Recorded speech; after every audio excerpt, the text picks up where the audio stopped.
Yo! What goes down, everybody? Welcome to Phoenix here, back again with another episode for you guys. So in this episode, as you can tell from the title of the thumbnail, this is Season 3, Episode 10 of my Walking Dead Reboot series titled Ride or Die. Thank you all so much for the love and support, and yeah, let's get into this episode now, shall we? The episode begins with Emily digging a grave.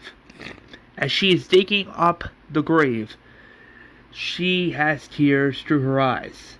Rick sees this from a distance and asks John, "Do you think she's going to be okay?" John says, I don't know. She's just lost another member of her own group, Rick. Rick says, yeah, you have a point. The next shot pans out where we see Rick, John, Daryl, Glenn, and Herschel talking with each other. Rick tells the others that we can't go back out there. Why? Because there are mad walkers in front of the gates. How? We're very lucky that we can open one of the other gates to get through, out of the prison. And then Glenn's like, oh, so we're stuck in here. John suggests that we could go out on a supply run. Maybe Rick can go and take a few people and some of us stay back. Rick says, nah, not a bad idea. And then Glenn's like, well, what do we do about Morrow? And then Daryl's like, what are you suggesting, huh? We kick him out? And then Rick's like, yeah, we can't just kick him out. There's like mad walkers in front. And then Glenn screams to Rick saying, I wouldn't ask you to live with Shane after he tried to kill you. And Daryl's like, man, we're gonna go through this again. Merle's staying here. He's one of us now. Deal with it. Oh yeah. Daryl walks away, and then Glenn's like, listen, Rick, I don't think Merle staying here really is gonna fly. And then Herschel's like, Merle has military experience. He may be erratic, but don't underestimate his loyalty to his brother. And then John's like, listen, I don't trust him. Even with his similar military background and skills like mine, it still doesn't excuse the fact that he's a liability. Plus, we don't even know if we can trust him, Rick. Hell, he was with the fucking governor, for heck's sake. And then Glenn's like, well, what if we solve two problems at once? We take Merle to the governor, bargaining chip. Hand over the governor his traitor, maybe declare a truce. Rick says that could possibly work, but who knows? And knowing plans nowadays, it can go either good or south. And then T-Dog's like, Rick, listen to me, please, hear me. That piece of shit doesn't deserve to be here. And if I was you, I would think really carefully about having him stay here. And here's why. Because that disgusting piece of garbage deserves to be eaten alive by fucking walkers. So he can go fuck all. And if he causes one fucking problem, one issue, I won't hesitate to put a bullet in his brain. As T-Dog walks away. Next shot pans out where we see Emily struggling to bury the rest of David.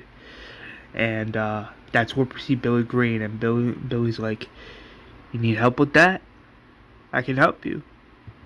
Emily's like, sure. Go for it, kid. You know,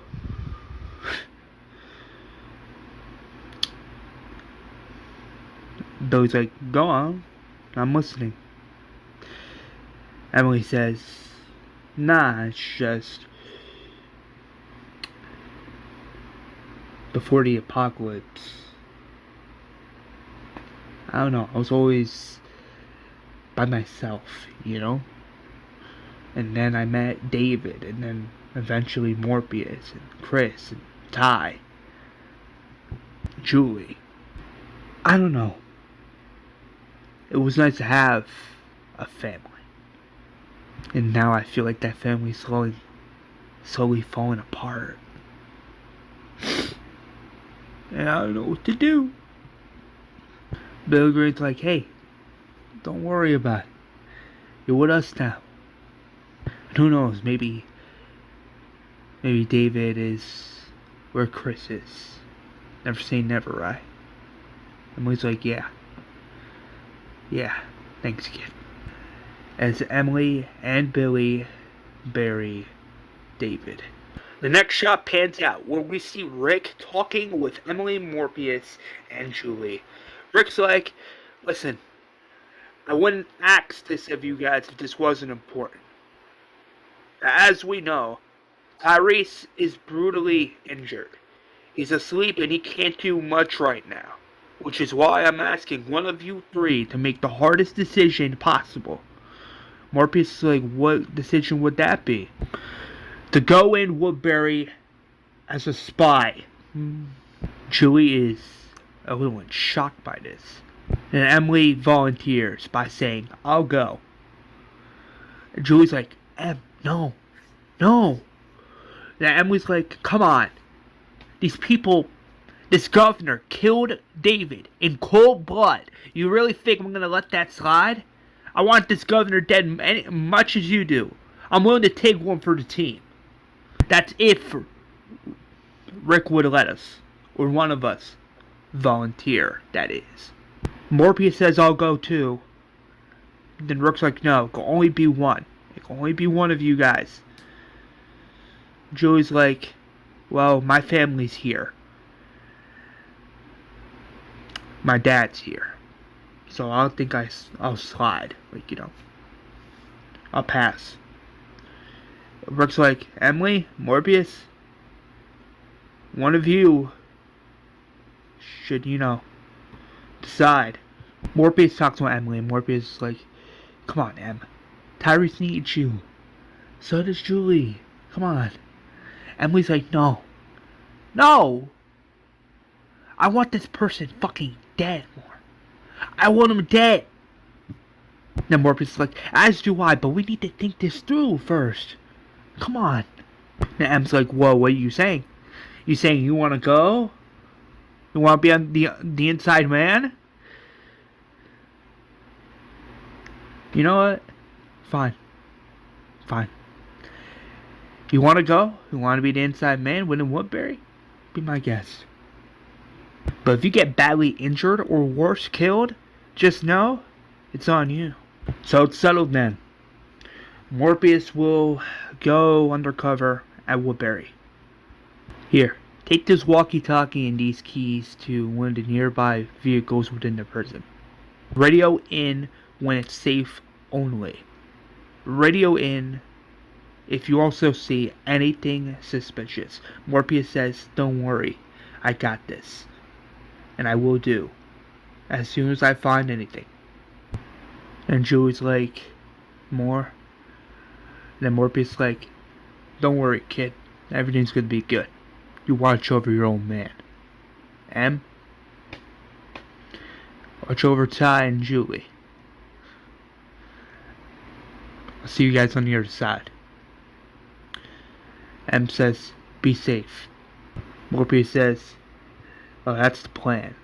As he walks away. As Morbius gets in one of the cars, Beth opens one of the gates, and then we see Morbius driving away to Woodbury.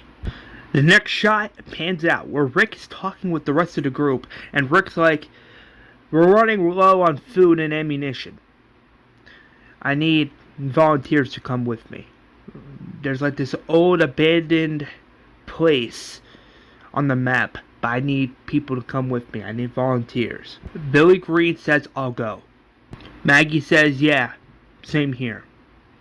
Emily says you're gonna need me on this one. The more firepower the better. Alright, it's settled then. Emily, Maggie, and Billy will assist me to the abandoned location so we can get more ammunition and supplies. Daryl, Herschel, John, you three are in charge. T-Dog, Alan, I need you guys on watch. If there's any walkers trying to go past the fence, I need you guys to do something about it. T-Dog says you got it. Alan says, yeah, for sure. Glenn, you watch our prisoners. They may be playing nice, but then again, we don't want to take any chances. Glenn says you got it. Dale, Andrea, I need you guys to be my eyes. If anything happens, or anything else happens, I need you guys to let me know. Andrea says you got it. Dale says, don't worry, you can count on us. Rick says, good. With Alice and Dr. Stevens in the infirmary, we're going to need all the help and support we'll get. So, yeah. Alright, you know your assigned ships. Let's get this show on the road. Herschel and Beth look at Maggie and Billy, and they're like, be careful. Maggie says, I intend to. I'll see you soon, sis. As Maggie and Beth hug. Herschel's like, you better come back on this one. Billy Greene says, don't worry, I'll be fine. Then Herschel's like, I know you will be. Be safe, son. As the two hug as well. And then Maggie talks with Glenn, and Glenn's like, be careful out there, okay? Maggie says, oh, I intend to. As they both kiss. Next shot pans out where we see Rick, Emily, Maggie, and Billy Greene getting into Dr. Stevens' vehicle as Oscar and Alex open the gate. That's where we see them driving to the abandoned location. The next shot pans out where we see Carl coloring in this random old coloring book. Sophia comes and she's like, what are you drawing there? Carl says, not drawing, coloring. And Sophia's like, ha ha, very funny. You alright? Carl says, I don't know. I don't know. I still miss my mom.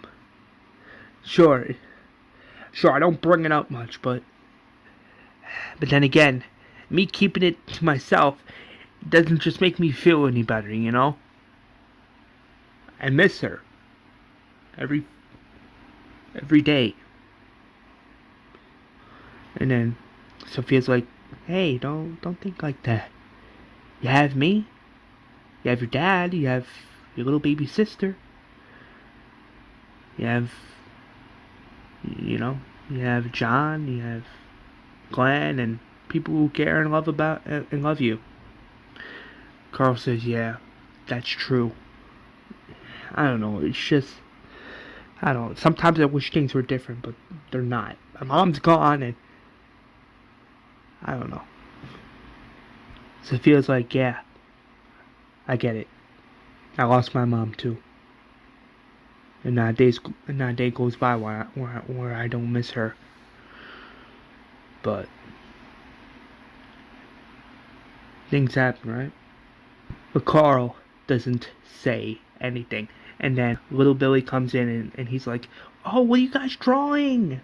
Can I come in and draw too? Carl says, yeah. Grab a pen or a pencil or a crayon. One of the three. As the three begins coloring. The next shot pans out where we see Rick, Emily, Maggie, and Billy Greene reaching the abandoned location. Rick sees two walkers, and then Rick says, on my six, as he grabs his knife and kills one of the walkers. Emily then grabs her knife and kills the remaining walker. As they walk up to the boarded up front entrance, Billy Greene grabs a crowbar and straight up uses the crowbar to bust down the wood. As Maggie turns on her flashlight, she sees mad supplies on the ground and everything's all dusty. Rick then says we should probably split up. I'll go with Billy. Maggie, you go with them. Maggie says, sure. As the two groups begin to split up. As Maggie and Emily are walking, Maggie says to Emily, I'm sorry about David. Emily says, yeah, me too. Then Emily's like, well, that's why we're here, right? To get more ammo and ammunition for our weapons, so when the governor and his people come back, we'll be ready. Maggie says, yeah, something like that. And then Emily's like, me and David used to play this little game during the start of the apocalypse. The game was, as he put it, what's your story? David would tell me this story about how he would be with his family at a beach. Then Emily says, well, I'm not really much of a storyteller, but I was going to ask you. And then Maggie comes in and says, what's my story? Emily didn't say anything. We did get this flashback. The wording says, day 28. 1 year ago. You see Maggie at this party, and she's having like the best time of her life, like the best time possible. As she drinks some soda, we see this character come in. This character is revealed to be the character of Dante. Dante's like, oh, would you looky here? Someone having the best time of her life. And then Maggie's like, haha, very funny. But I can't stay for long though. My brothers and sisters and my dad need me. Dante's like, yeah, I get it. Maggie's like, no you don't. I don't know. It's just, not a day goes by where I don't worry about them, you know? Dante says, yeah. Yeah, I know. Come on, I'll walk you out. As Dante and Maggie walk out of the place, Maggie says, thanks for walking me. I really do appreciate it. Then Dante's like, what are friends for? But then Maggie and Dante hear a scream coming from a nearby alley. As they both go to investigate, they see this person as a walker. And that's where Dante notices the other person with mad blood coming out. He's like, both Maggie and Dante are like, what the fuck? Dante says, no, we need to go. Come on, Maggie, come on, we gotta go. As both Maggie and Dante run, as Maggie gets in Dante's car, Dante starts up the engine. He's like, come on. As he notices the walker's getting a bit closer, that's where the engine finally turns on, and Dante's like, yes! And then Dante just straight up runs over the walker in a crazy fashion as Dante drives away with Maggie in the passenger seat. The next shot pans out, where's present day. Emily screams, Maggie! Walkers! Maggie grabs her knife and straight up kills one of the walkers. Emily then grabs her knife and kills two walkers in a badass fashion. And then Maggie kills the final walker in a crazy fashion as well. Rick and Billy run over to Maggie and Emily, and Rick's like, what happened? Emily's like, we had a close call. Me and Maggie killed some walkers. And Rick's like, thank God you guys are okay. Then Maggie jokes saying, since when you believe in God, Rick? As Rick smiles. And then Billy Gray's like, let's see what's in this office. Rick says, yeah. As the four go into the office, they find mad supplies and some boxes of ammunition. Maggie says this amount of supplies right here could last us for a few days, maybe less, maybe more. Emily says, yeah, it definitely looks that way. As Rick, Billy, Emily, and Maggie grab the supplies and puts it in the car, that's where Emily's like, you didn't finish telling me that story. Maggie's like, right. Me and Dante were just in his car. And we drove away. Next shot pans out where we see is back to the past, and we see Maggie in Dante's car, and Maggie's like, what the fuck was that? Dante's like, I don't know, but we gotta get the heck away from here. As Dante tries to turn on the radio, that's where he hears nothing but static, and he starts to freak out a little bit. As Dante and Maggie are close to getting out of the city of Atlanta, that's where they hear like mad mad people screaming in the middle of the streets. They're like, ah! Ah! Ah! Maggie sees one person getting devoured by walkers, and Maggie's like, my gosh, what this? I'm out of here. As Dante straight up speeds the car, and the car is like speeding super fast. And then we get this shot of the car leaving Atlanta. Maggie's like, my gosh, I gotta get to my family. I gotta get to my family now. And Dante's like, calm down. And Maggie's like, don't tell me to fucking calm down. We're in a state of emergency. Fucking people are eating on other people. Fucking, I don't know what the fuck that was. And then Dante screams saying, we gotta be careful. But then we got a combo plan. Think about it. What if the army isn't doing something by now? What if something's already going down behind the scenes? We gotta make sure all of our friends and family are okay. And then Maggie screams, stop! Enough! Enough!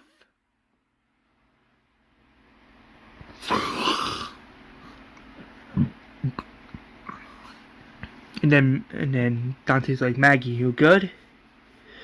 And Maggie's like, no, I'm not good. This is exactly why we fucking broke up in the first place. Oh, don't do this, Maggie. Oh, that's too dangerous, Maggie. Listen, I may not be all perfect and everything, but at least I'm not made out of fucking glass. Just take me home, Dante. Please. My family needs me. Dante says, fine. Fine. As Dante drives Maggie to the Greene family house, Dante nicely says, you take care of yourself, Maggie. Don't be a stranger. Then Maggie's like, where are you gonna go? And Dante says, wherever the road takes me. You have a nice life, Maggie Greene. You take care of yourself. As Dante straight up drives away. And as Maggie watches. Ending the flashback. As flashback ends, it's back to present day, and then that's when Maggie tells Billy, Rick, and Emily that was the last time I ever saw them. I didn't see Dante ever again since. Everything, when it all started, it was insane. It was chaos. But a part of me misses Dante. Sure, me and him were not all that best of a couple, but he was still a good friend of mine. And a part of me misses him. Rick says, I'm truly sorry to hear that. Maggie says, yeah, me too. Come on, let's just get out of here. As Maggie gets in the car, then Rick, Emily, and Billy Greene gets into the car as well, and they drive away. The next shot pans out where we see Mashoni looking at the front of the gates, and then we see Alan and T-Dog on watch. But then they see something in the distance. They see Rick and the others. And then T-Dog says, open the gate. It's Rick and the others. We then see Oscar and Andrea opening the gates as Rick comes in. Rick tells the others that, look, we found mad supplies. Some a lot of food, not a lot of ammunition. Herschel says this would do good for now. Patricia says, yeah, I agree. I mean, it may not be something, but then again, something is, better than nothing, right? And Vesta's like, you need help, Rick? Rick's like, nah, we got it. But thanks for the offer, Vesta. Glenn says, what do you suggest we do now, Rick? Rick says, I suggest we wait until we get a word from Morbius that he's inside the gates of Woodbury, and then we'll discuss about what to do next from there. Glenn says, yeah, sounds great. Dale asks us the question, do you guys think Morbius will come through? Emily says, yes, of course he'll come through. He's a good man, Dale. He'll come through. Trust me.